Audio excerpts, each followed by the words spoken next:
Now, without any further ado, we're going to move to the topic of the contribution of professional Indian cricketers to Kenya cricket in the 90s, 80s, and 90s.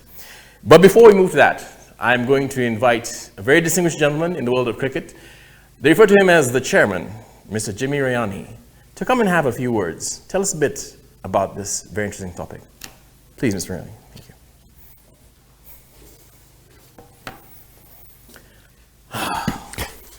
Sir, it is an honor to have you here with us. It's a pleasure to be here and talking about cricket. And first and foremost, you and your team, Asif Karim, are doing a great thing for sports. Thank you, sir. I'm partly involved in the subsector at KEPSA in sports. Yes, sir. And I would like you and your team to participate more, because one of the subjects I saw was commercialization of sports. Yes. And KEPSA is one which is commercially driven. So we can push the sports to be commercialized through that. Thank you, sir. Now, as I said, it's a great pleasure to be able to connect with sportsmen around the world, and especially those Indian players who came to Kenya and lifted up our standards here. I've played a lot of sports, but when you play with more experienced, better players, the standard of your game lifts. It is also true for a game like golf. You are playing against the course. But when you are playing with a player who is much better than you, your standard lifts itself. And this is very important, and that's what happened when we started getting the Indian players professionally playing in Kenya. Occasionally in the past we used to get few teams from overseas and better teams, better players, and we were awed, oh, am I going to face Tendulkar or whatever it is. But once the Indian players started playing in our league, we started improving our standards, and not only in terms of techniques, but mentally we say, but they're just like us, and we lift ourselves and play, which is, in my view, a great contribution the Indian players made. Of course, there are so many to name, from Balwinder Sandhu to Raju Kalkunani, Suru, Nayak, Chandrakant Pandit.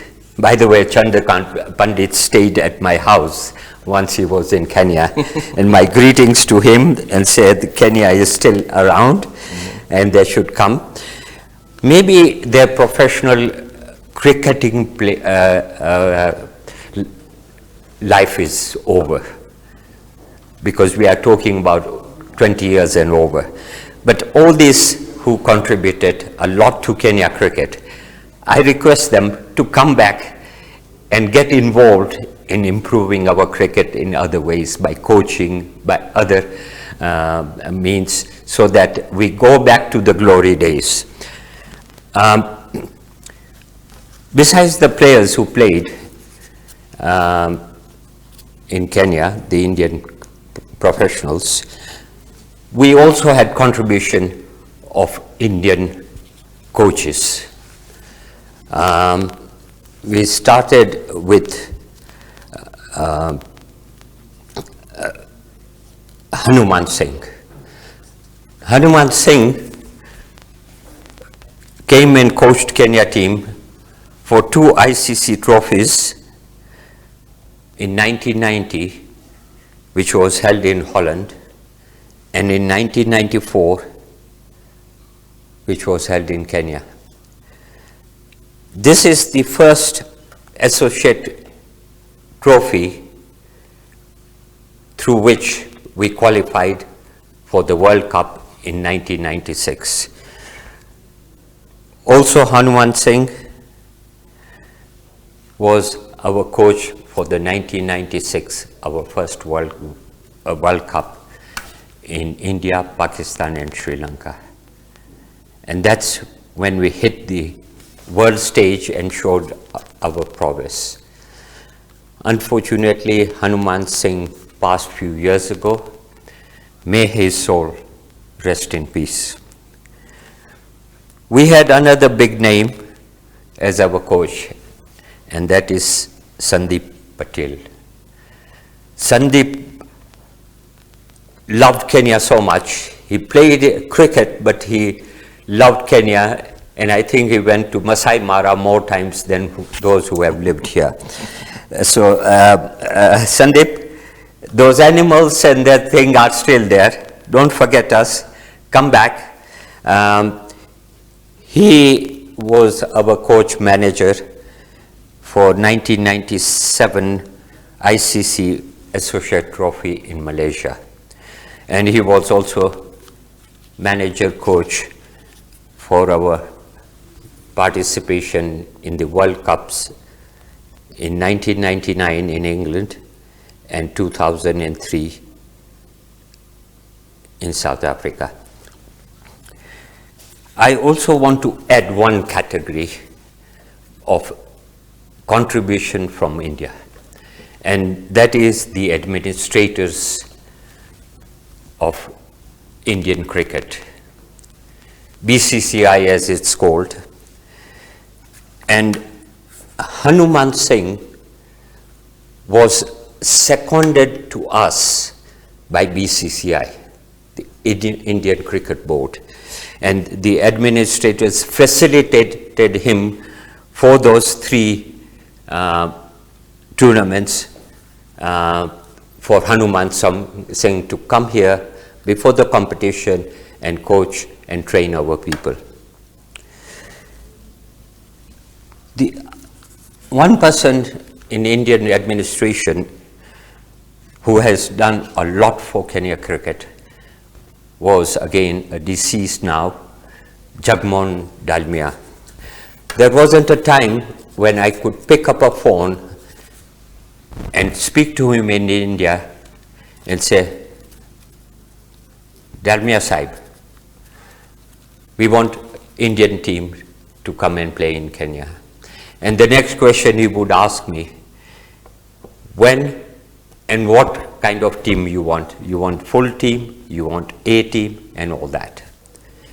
The other administrator who helped and was a great friend of Kenya cricket and Kenya generally was Raj Singh Dungapur, an ex-president of the BCCI, who became a friend of Kenya cricket, and he was the one who encouraged, because we had a following worldwide, and what we were planning to do is create a fans club, Friends of Kenya Cricket. And I remember him telling me, he says, when you're launching it, I will fly with 100 Indians who will come to the launch, become members, but that's only 100. He says, I'll get thousands of people to become members of your fans club. Wow. So these are the people who really helped us, all of them Indians, from players to coaches, manager, and administrators. So I want to say a big thank you, and let's keep the spirit of cricket going. Thank you very much, Chairman. And now I'll ask you to take your seat, sir. Thank you. As I prepare to introduce the topic, which is the contribution of professional Indian cricketers to Kenya cricket in the 1980s and 90s. And we have very distinguished panelists with us. We have from India, we have Mr. Suru Nayak. Suru Nayak has represented India in 1982 and played 2 tests and 4 ODI matches in England. He represented various clubs in England and Kenya in league cricket from 1979 to 1994. Passed the level 2 coaching course from NCA attached with the BCCI And he successfully coached the under-15 Mumbai teams from 2001-2005. He played for Roraka Sports Club here in Kenya. Then we also have from India, Chandrakant S. Pandit, who I believe was mentioned by the chairman earlier on.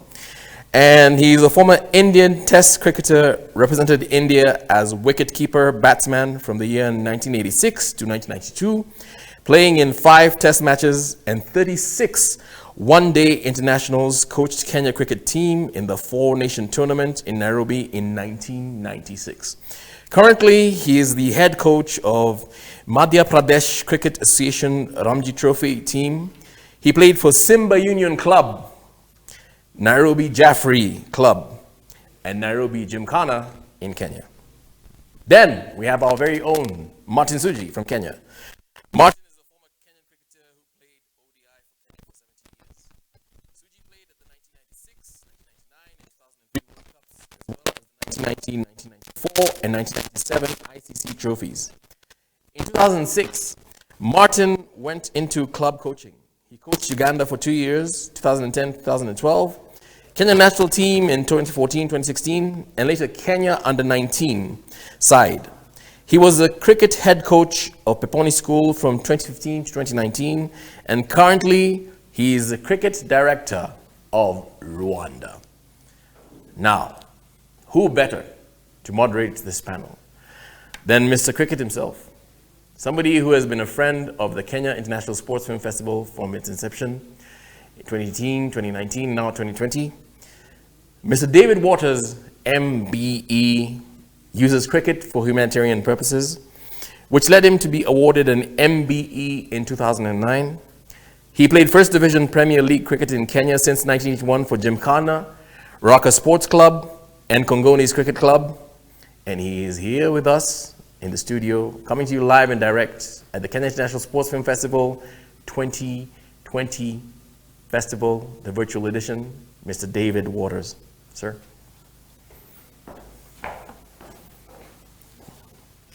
Thank you very much, and a great and a warm welcome to everybody. It's a real privilege to be asked to come back again and moderate on one of the most wonderful sports that has made a great difference in my life and indeed the life of so many people all throughout the world. We are privileged to have such a wonderful panel of people: Martin Suji, Chandrakant Pandit, and Suru Nayak. The introduction that Jimmy gave earlier on, you will recall the names of Roraka Sports Club and Nairobi Gymkhana. I played for both, and so teammates and opponents were both of our panelists from India. And Martin Suji was a wonderful opponent over the years with Aga Khan's Sports Club. Looking to my right, I can see both Suru and Chandu. And, no, sorry, only Martin. Suru, nice to see you. How are you doing? All fine. All fine. Chandu, welcome. How are you? Thank you. Good to see you, Maji, after a long, long time. Of course, Suru, I've been meeting him in Mumbai, but Martin, good to see you again here. Yeah, fantastic. Chandu, I'd like to say that you haven't changed a bit in the last 25 years, but my eyesight is going a little. Oh, lovely. What a compliment for me. Thank you. Listen, guys, I'm gonna start by asking you a couple of questions about how you came to be in Kenya in the first place. I think if my memory serves me correctly, the Indian professionals first began coming to Kenya to play professionally at the end of the 1980s. Suru, if I can start with you, what year did you first come to Kenya?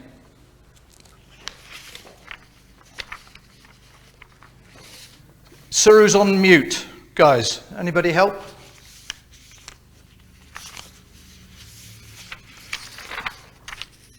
Okay, we can't pick up Suru. Chandu, can you come in? When did you first come to Kenya? Yes.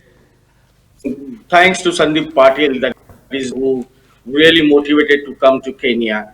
And of course, later Sharad Ghai you can call, then Sukhwinder Singh and Ramesh Balla. All these people were, very keen for us to come to Kenya.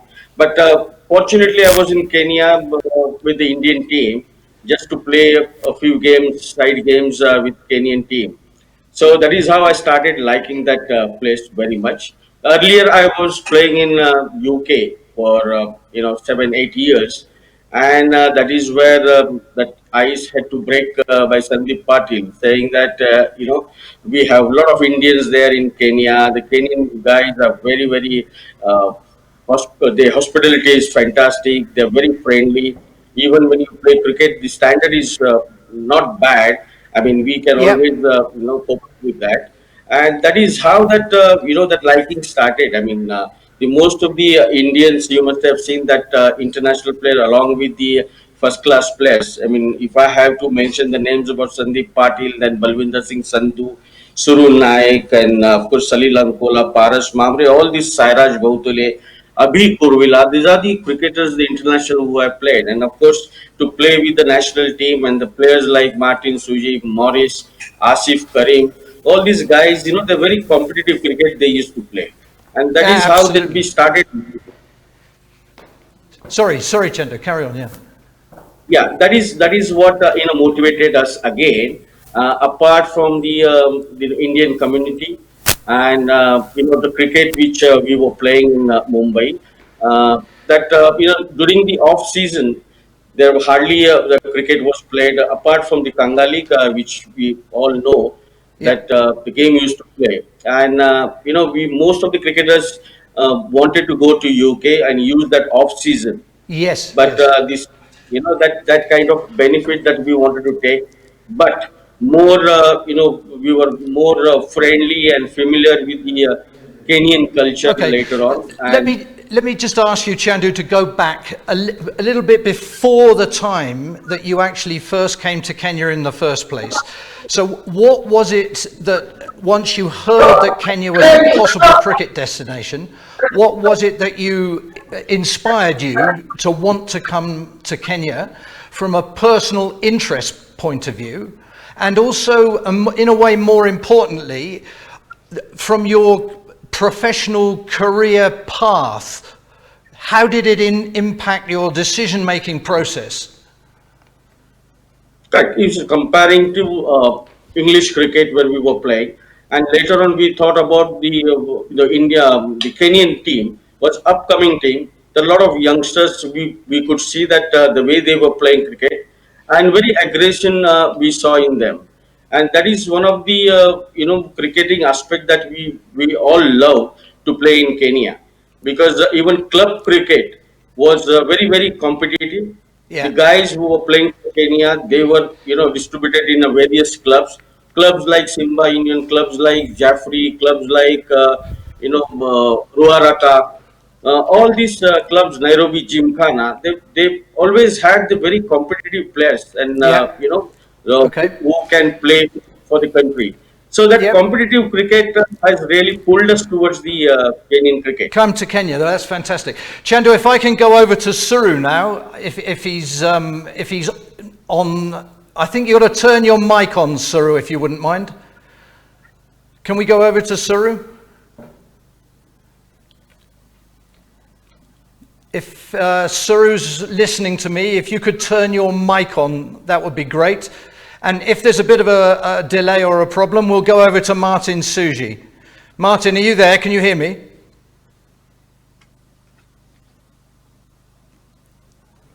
Looks like they've got you and me, Chandu. Yeah. Suru, have you got your mic on? Suru, we can't hear you, I'm afraid. Could you try and turning your mic on? Maji Suru is still on run up, and you're already bowled to me. You're bowling to me, and I'm keeping wickets behind the stumps.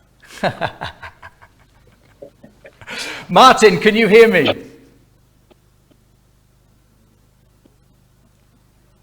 We seem to be having a bit of a problem with the feed, because I am not getting any feedback from Suru or Martin. Suru is trying to speak, Majid. Okay. Chandu. Can you hear me, Chandu? Yes, of course. Yeah.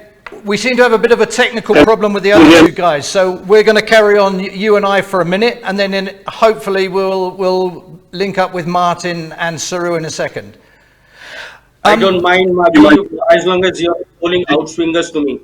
Yeah, well, it was the outswinger, but it was the in-swinger that got you in the end. That's good delivery. Actually, if for the people that are watching all over the world, it's difficult to put into context for a country, a small cricket country like Kenya, which only had, when in the 80s, and indeed even now, we've only got about 50 adult teams throughout the country that play cricket. Only 50. And we only had 50 when Suru and you, Chandu, were playing. So the achievement of Kenya to reach the semi-final, or even just to get into the World Cup, was a remarkable achievement. Prior to the advent of professional cricketers from India coming to our leagues, we had very competitive cricket in our leagues, which gave a wonderful platform for you guys to come when you did arrive. I don't think it's possible for people in the current era in Kenyan cricket, the youngsters, who actually, many of whom weren't even born when you guys were playing here, to actually understand quite the level of cricket that was being played in those days. Chandu played, was it over 130 odd first-class games? And for anybody who's watching from Kenya, he averaged 48 in first-class cricket, which is a remarkable achievement. He played Test cricket, as did Suru. We had, as you mentioned, players like Sandeep Patil, Sanjay Mandraker, Siraj Batuli. All these players played Test cricket, ODI, international cricket on the biggest stage. And suddenly, from going from a scenario where we were playing ordinary club cricket in Kenya, we were suddenly playing club cricket, and every team we played against had two quality Indian professionals like Suru and Chandu and the other chaps that I've mentioned. And Jimmy Rayani mentioned it a little bit earlier on. When you play a sport against people that you know all the time, your level can never go up. But when you play a sport at a level above your level, or considerably above your level, you will either sink or you will swim. And what happened in Kenya was that we had a wonderful era of quality Kenyan cricketers. And all they needed was exposure to an international standard that would give them a chance of improvement. And it wasn't long before the people that you were mentioning, and I'm going to come to you, Martin, very shortly. I hope that your mic's on. It wasn't very long before the players of the caliber of Martin and Steve Ticcolo and Maurice Odumbe and Martin Arawewa and Alfred Boy and all the wonderful other players that we had at that era, during that era, that their level improved substantially. And they realized, or we realized, that we were able to compete at a higher level. And that, to me, that was the one major contribution of the Indian professionals. Martin, are you able to hear me and speak? Martin. I think we've still got a problem with Martin. That's a shame. Is Suru able to speak? Yeah. Suru, I can hear you. Yes, David, sorry about this. No problem. No sorry problem. About this. Yeah. Wonderful to see you and welcome. False calls. Yeah, tell me. I wonder if you could sort of go over some of the Kenya things that wasn't- Chandu did and tell us what was the Yes, date thank that you you very first much. came to Kenya My and what first- inspired you to come first to week- Kenya? Yeah, my first was in 1977 with the. My first 1977. visit Wow. was in 1977 with Rajasthan cricket team. Yes. Yes, Raj Singh Dungapur Yeah. got a team over there in 1977. That was couple days first trip and my first overseas trip to Nairobi. Yep. And we played the entire East African 11, which boasted of all great players, Indeed. And I have very, very great memories. Sunil was the captain and boasted of Vishwanath, Gavaskar, Yeah. Nawab Patadi, Yeah. Eknath Solkar, Yajuvendra Singh, so many cricketers, Parthatati Sharma. And it was baptism by fire for me. And what age were you? Because I was maybe 24, I think, that Okay, time. so a young guy. 25. Yeah. And Yes. am I right in saying that was the tour where Jawahir Shah scored a century in one innings against Stuart Gymkhana Yes. and 90 odd in the second innings? Absolutely. Yeah, absolutely. Okay. And so Absolutely. that What gave you a fabulous player taste. Jawahir was. Yes, fabulous player.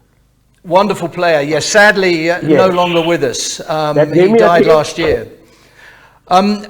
Yeah. Was that your first taste of Kenya, and that sort of inspired you when the opportunity came about 10 years later to return? Absolutely. And what made you want to come back? Correct. Yes, absolutely correct. Then we got busy.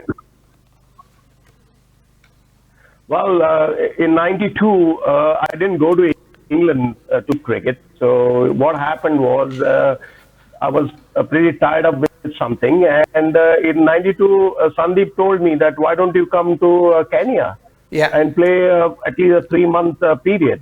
Yeah. So that's how Sandeep attracted me. He got me over. Okay, so Because it was Sandeep, it was the introduced me connection to with Kenyan Sandeep cricket Patil once again that encouraged you to after come. '77. Yeah, and what was your impression, Suru, of league cricket and club cricket in Kenya in 1992? Fabulous. The league cricket was so tough and fabulous. Only unfortunately we could only play on a Sunday. Yeah. That was the only drawback. But the league cricket was tough. All 8-9 teams were equally strong, and the bowling was so good.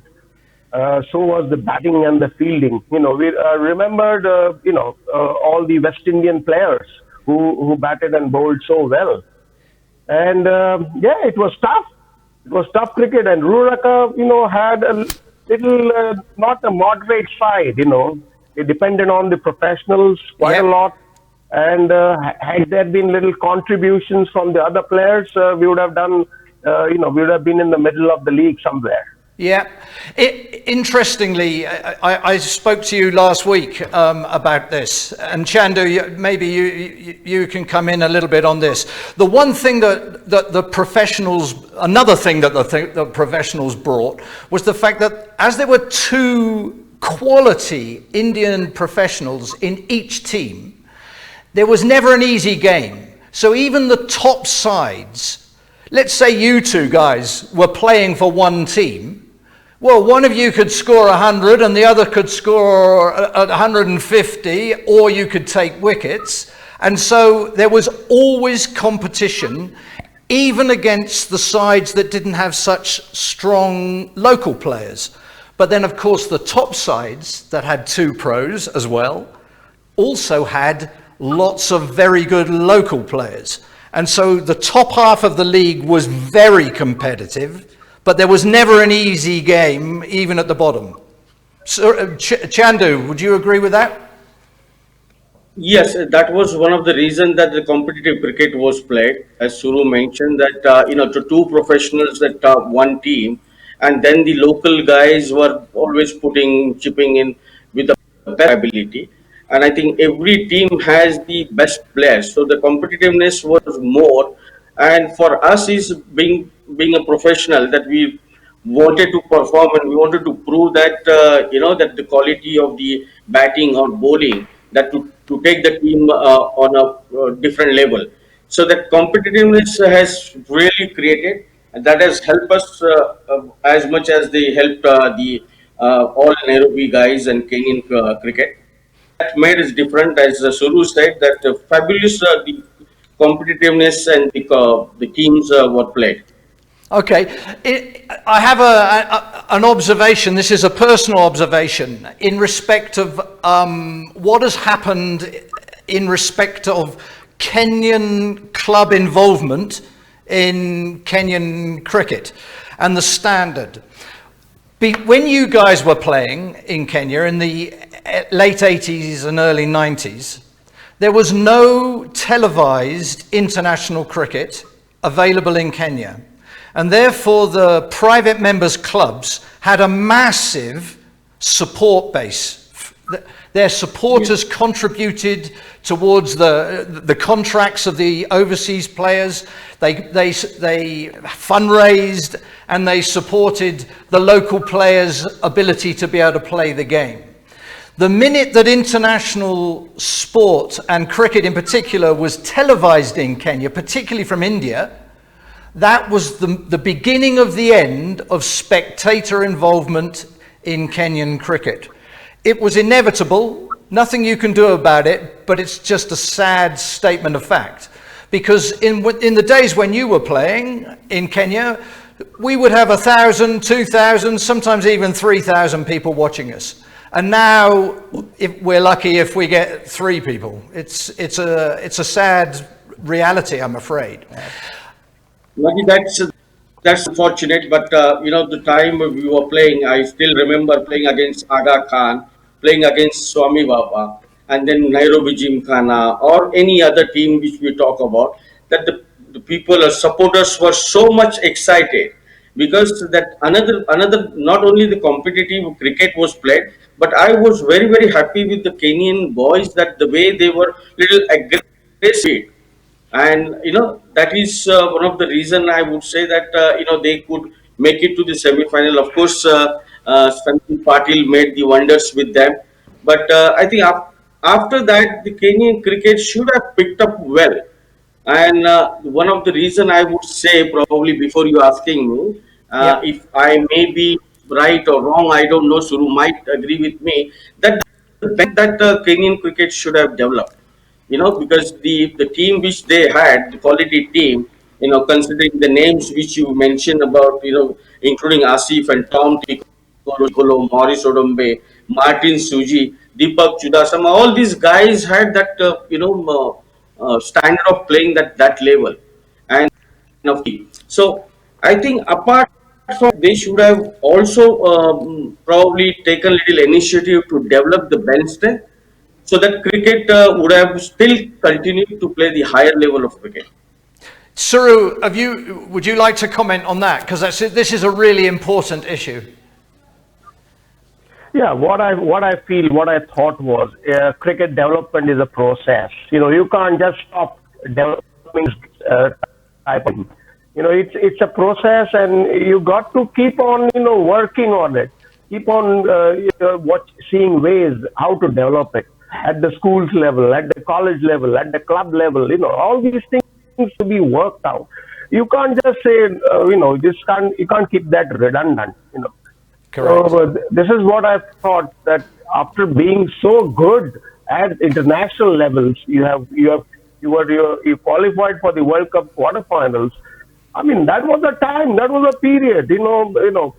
I don't blame. I don't know whom to blame or what to say, but this is the time when all these guys should have come forward, spoken that this is the way we must carry on henceforth for the development of the game of cricket.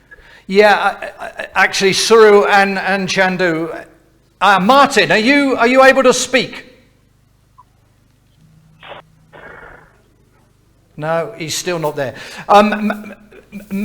Chandu and Suru, actually the crux and the most important aspect of this little panel discussion is to, in a way, is to identify the contribution that you made at the time as Indian professionals, but also to look into the reasons why Kenyan cricket didn't develop, and perhaps what we've got to do to try and make it developed in the future. And you are talking about something that is very close to my heart, which is junior development.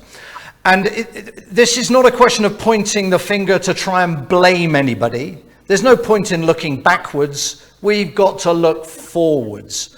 And the reality facing Kenyan cricket right now is we're in the 3rd division of the ICC. Those days, heady days that we're talking about when you guys were here and we made the semi-final of the World Cup, that is a wonderful part of our history. It's something we should never forget, and we've got to try and use it to build on. But the reality is we have to start from scratch. And the way you start from scratch is with children. You have to have a junior development plan. Not something you just pull out of a hat, but something you structure.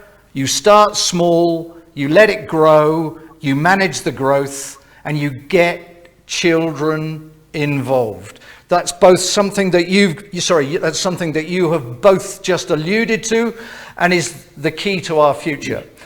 And I just wonder if you have any advice on how we could go about putting these things in place. Chandu, let's start with you. Well, if I have to really suggest on that, because we come from a culture where we play cricket in Mumbai, and how we start, we have that structure of the tournament, playing more tournaments, and especially starts from the grassroots level. That is a school, inter-school tournament. If that is possible, and we can start, because we had suggested when we were there as a prof, that to start and develop cricket from the school level, give them tournaments, and then slowly, gradually, then you make the emerging team, which can be sent abroad, which can be developed nicely. So that is a process, as Suru has mentioned, for the development. But of course, I feel that from the grassroots level, that get your club member children playing at the park when during the matches are going on, and get your school kids against each other in the school tournaments, and that is how you start growing. Yeah. Suru, would you agree? Yes, I agree. Well, what is the first thing you must attack is you have great infrastructure. That at least in the 90s it was. I don't know now. So you have to develop that infrastructure first. Then introduce cricket in the schools levels, and then you go to further up, little college levels. So that's a very interesting point. And again. That's very interesting, because you say that you must start at schools levels and then move on to the next age group, college levels. So I agree with you 100%. You start at the bottom and work up. There is no point in introducing cricket into the college level when they have no culture of cricket. They haven't learned how to play cricket. You have to start at school level, and then those kids go on to college, and they've got a culture of cricket. Yes. Sure. And you develop. Sorry. Sorry, Chandu. Yeah, there is a reason, because the school level, the kids and they are very, very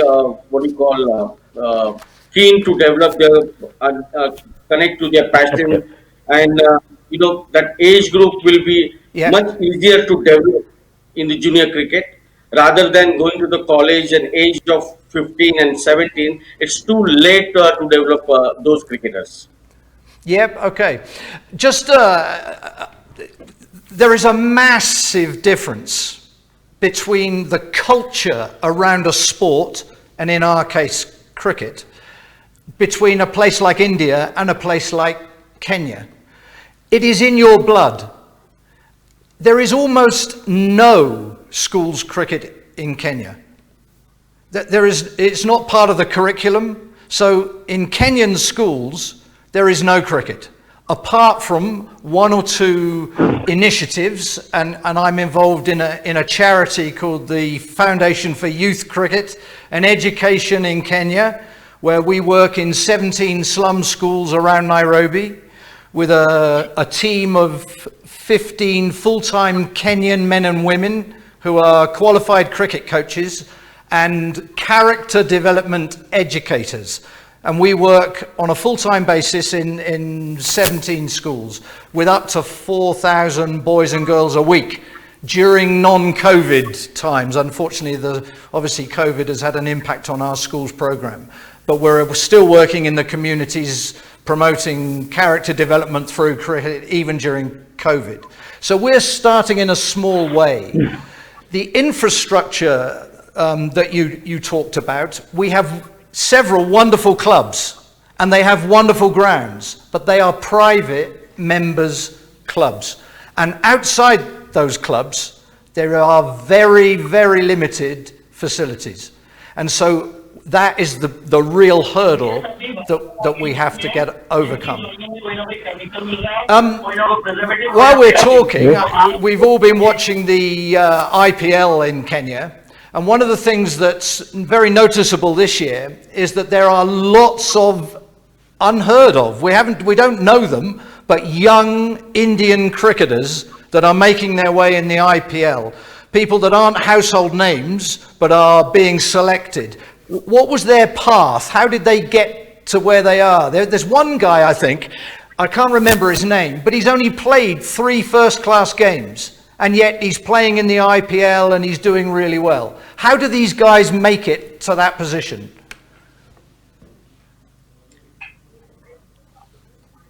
You want me to answer that, or? Yes, Suru, go. Sorry, yeah, my mistake. Yeah, as Chandu mentioned, a great structure with the Indian cricket. You know, everybody comes from the school level. Then we have then we have the state teams. Then we have the India A teams. Then we have the senior teams. You know, all these players whom you watch on the screen are all made up from these structures. Yeah. You know, and they have come out of these structures. They have been grinding, you know, day in and day out. And we have splendid coaches in India who have done marvelously well for for all these boys to come up and give them dimensions and direction and take them forward. Yep, I can first, understand. What I feel, David, what I feel first is you have your own team first, properly, who are like-minded people who want to deliver the game of cricket. You must need your own team first there for development. Once you have those kind of people, then everything will fall in place. Yep. You can certainly speak with all the clubs who have good infrastructure, and it can be worked out, David. But you must have your own team, proper team.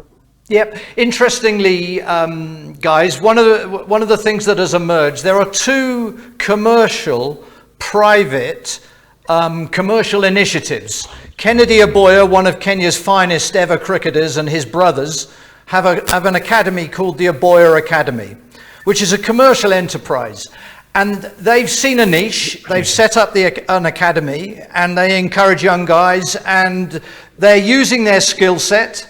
They're leveraging on their past history, and they're doing a fantastic job. That's one. And they run out of somewhere close to Nairobi Jaffrey's. And then there's another setup called Starfield's Academy, which is a more general sports academy, but they also have a cricket section. And they again are running cricket academy commercially, which is, in my view, something to be encouraged. They've seen Chandu, you run something similar, I think. Sorry to interrupt you, but coming back to your point with what Suru has about, the development is one part, and along with that, the exposure. I recollect that the time when we started coming in Nairobi, and those days from the professionals, there are some club teams used to come and play in Nairobi. So that was some kind of the exposures for the other cricketers to play against some of the Mumbai teams coming to Nairobi. So that kind of exposure they were getting. So it was not only professionals, of course, national players and first class players were involved playing in the competitive cricket. But at the same time, there are club teams used to come every month to play. You know, various clubs used to play and participate on a different ground, and that was one of the another reason I would say that the more cricket was played in Nairobi, and the clubs very much interested to invite those teams to play against their clubs and the few clubs against them. So that kind of exposure was given more to the Nairobi boys and the Kenya boys. And I'm sure that what Suru has mentioned about the structure, the infrastructure, which is available, even though it is a private, I'm sure that those days it was the same case, but still cricket was organized there. And the mindset, as Suru has mentioned about the mindset of the people, what should be supposed to be developing cricket rather than anything else. Yeah, interestingly, well, both of you, one of the biggest contributions, I think, wasn't just of the Indian professionals, wasn't just the playing level, but it was the coaching level. Because one of the prerequisites, if you recall, of you guys coming across was that you would help coach the teams and the youngsters. And there was a discipline around the way that you guys coached that had a big impact during that era of Kenyan cricket. The teams, the local players, were far more focused and far more disciplined on the back of how you guys coached. And if you go back over the wonderful Indian coaches, not only at club level, but also, as Jimmy mentioned earlier on, Sandy Patil, Hanuman Singh, when they were running the Kenya side, our teams were doing well, and there was a much more professional approach than there has been in later years. And I would say that the coaching contribution, that lots of the Indian professionals that came to Kenya to play in the league, that impact was just as important as the actual playing impact. Would you agree, Suru? Yes. Hanuman was a gem. He was a gem of a coach, and full marks to what knowledge he had about the game of cricket. Absolutely correct. And I remember, the clubs used to practice on Tuesdays and Thursdays, but on a Wednesday, Chandu and all of us used to come together, and all the professionals used to come and practice at some ground. So that was also, something great for, doing well in Kenya. And along with us, all the local players also came and practiced with us. Absolutely. So that was superb. Coaching has never been a problem for Kenyan cricket. They had all the stalwarts for coaching. And so was the team. The team was so good. So yeah. I totally agree with you, David, on this. Yeah. Interesting, because those games, that's quite right. You used to train quite often at Nairobi Gymkhana, and you often had, during the working day, of course, the cricketers, people like myself, we were at work, and we would come to nets, actually at Gymkhana, Tuesday, Wednesday, Thursday, sometimes Friday off, play Saturday, play Sunday. I mean, we were almost semi-professionals, even though we weren't earning a living from cricket. We approached things in a much more professional way. But during the day, you guys used to get together and practice as professionals and then play internal games, if you remember. Yes, sure we did. Yes. Sure. That's how we killed our time, and we, honed our cricketing skills with each other. Yeah. And there was a lot of camaraderie, between yes. all of us. So because we were staying all close by, and I must, thank Kenyan cricket and quite a few guys who have helped us, assisted us during our stay over there. Ramesh Balla is there. Yeah, he's still around. We had a game of cricket, Suru, last year. We had a game of cricket. It wasn't in memory because sadly he died on the night of the game. But we had a game of cricket in honour of Jawahir Shah. And all the old cricketers at Gymkhana got together to play in the game. And we had a dinner in the evening and he was going to be the guest of honour. And very sadly, he died in the evening of the game. But Ramesh Bala played in that game and took a brilliant slip catch. Do you remember he used to be a very fine slip fielder? And he still can catch, let me tell you. Chandu, I wanted to ask you, you were the coach of the Kenya team during the Four Nations tournament. Was that in 1996 or something? Correct, absolutely right. 1996. Yeah, tell me about that. Tell me about that. Well, it was very, very interesting to be honest, because I was very lucky that to get that international team to coach in that tournament. And considering all the tournament, I still remember the game which we played against Sri Lanka in this Four Nation tournament. It was almost to win that game. The way we have bowled and the way we have taken catches, because the team which I looked at it, that with a lot of potential as and basically playing against them, with them during the league phases in the tournament of the Nairobi, which I was got very close to them and I knew them well. They knew me well as a coach, and we had a wonderful that series. Although that we could not make a remarkable performances, but I think that the team could show that yes, we can do something on against any team.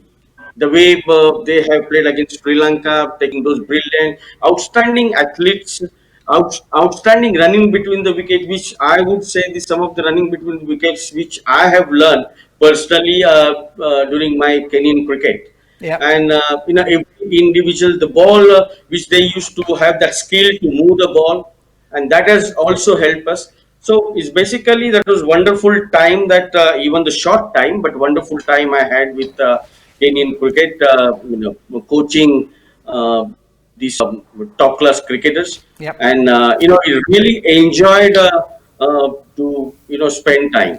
Yep.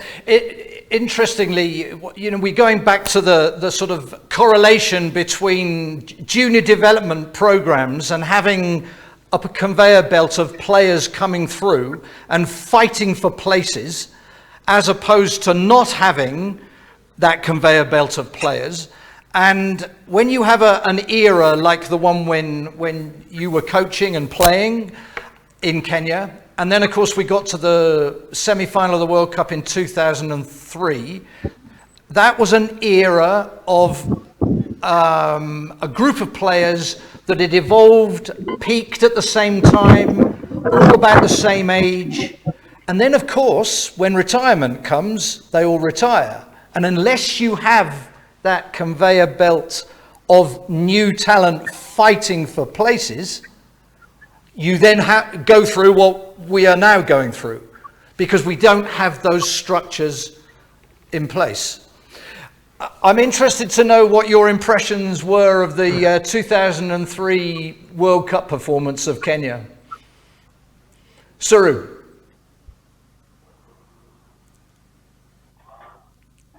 Well, I think, with Sandeep at the helm, he was a very good captain, because we have played cricket for the last 40 years, right from our early days from university till we retired from first class, playing first class. He was a very shrewd captain, and he knew how to manage all the players. Man management was top class, and that is what imbibed in the team, I think, playing. We seem to have lost Chandu, are you there? Oh, you've come back again. And sorry, we lost you for a minute, sir. The link went. You were talking about Sandeep Patel as a coach. I was privileged enough to play. We played cricket for the last 40 years. Yeah. I was privileged enough to play for Gymkhana in the era when he was playing for Nairobi Gymkhana, and also Sanjay Mandraker played one season. We won the league that year. We had Sanjay Mandraker, who was just making his way into the Indian team, and we had Sandeep Patel, who had just retired. And the one thing that struck me was Sandeep Patel's unbelievable understanding of the game, the psychology of the game. He read the game, he knew when to bring on bowler. He was a wonderful, wonderful leader. And it was therefore no surprise to us back in Kenya when he got the best out of the Kenyan cricket team. Yeah. Yeah, he's been always. I mean, he was a great leader when we were playing for Mumbai, and when along with him, he had always that great skill of keeping that unity together, the players together, how to manage, as Suru said, how to manage players, and of course, the skill of the captainship, the game as you mentioned. So all these qualities that he had, but one great quality I would say I've learned from him, that to keep the team together. That was the most important thing, that to make the unity and the perform. But of course, fortunately, with that, when I was also coach, when I saw that the team looking at Asif Karim, and Tom Ticolo, and Steve Ticolo, all these guys, Martin Suji, like Deepak Chudasama, strong team that we had. Yeah. And of course, as we started progress, showing that progress, when coming to World Cup, and of course, nobody could believe that they could have that kind of performance. But I think that Sandy taking that team, those players together, and they started believing that they could do something, they can upset somebody, and that is one of the reasons that belief taken them to that World Cup. Absolutely, yeah. There's no question that leadership is all about cohesion, supporting each other, loyalty, team ethic, not worried about your own performance, but worried about the team performance. And if you have all those things in place, it's like a jigsaw puzzle. If one piece is missing, then the whole thing doesn't look quite right or feel quite right. But if that one piece is there and you've got a whole jigsaw puzzle in front of you, then you can produce extraordinary results. And that's exactly what we did at the time. Actually, it's a great, just one thing to say to everybody watching. It's a great shame that we haven't been able to link up with Martin Suji. I wanted to pick his brains. He was a magnificent cricketer. And not only that, he's also a magnificent coach. And he's now obviously working with the Rwanda Cricket Association. He produced some wonderful performances on the field for Kenya. He was one of the beneficiaries, in fact, of the Indian professionals. When you guys first came out to Kenya in the late 80s, 1989, Martin was a young guy, and he made his debut for Kenya as a teenager in 1990, I think, and played in 3 World Cups. And it would have been wonderful to talk to him. He's a real ambassador for Kenyan cricket, and it's been a great shame that we haven't been able to involve him in the discussions. We're coming to the end now, everybody. I want to really give great thanks to both Suru and Chandu. These were guys that were my adversaries, my colleagues. They turned into friends. I haven't seen them for a long time. It's been an absolute pleasure to meet up with you, although at a distance. And I very much hope that you both want to visit Kenya in the future. And I'd certainly love to return to India and see a bit of you and a bit of Indian cricket. I'd like to thank Asif Karim and his team for the opportunity of presenting something on Kenyan cricket. I know that Jimmy is going to wrap up things, but there's no question from listening to the experts, and that's Suru and Chandu, that the future of any cricket, any nation, any sport is in its youth, and it's in about having the right structures in place for junior development.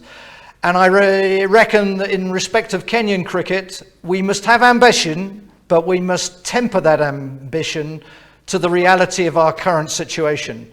And therefore, we must draw a line under the past, learn from it, and start afresh right from ground zero. And if we do that, we have the natural talent within the country in 10 years' time to do well. But we mustn't be over-ambitious. And I finish with one thing: junior development, junior development. Thank you very much, everybody. Thank you very Thank much, you, David. Asif and David. Great to see you guys. David, stay here. Junior development, junior development, junior development. That's the message that he always preaches whenever I interact with them in cricket. Yeah, interesting. We need to go into a bit of cricket history in Kenya. When cricket was first introduced at the end of the 19th century, we had a lot of Indians who had come as indenture workers and all that. So they knew cricket from way back in India, right? Because the British were there much before, much longer than they were here. So we had Indians coming from India knew cricket. The British came, they knew cricket. And both the Indians started playing amongst themselves, the Europeans would play amongst themselves, and the Africans were considered by the British that this is too skillful, too gentlemanly game for Africans to play. So the Africans never had an opportunity to play cricket. It was not in their schools. The only thing the British thought, they can only play football because it's simple. So when we go into the history of that matter, we had clubs, Indian clubs, we had the European clubs, and they're playing, and the integration only came once a year when they played Asians against Europeans. So we started with no facility, no opportunity for Africans to play cricket.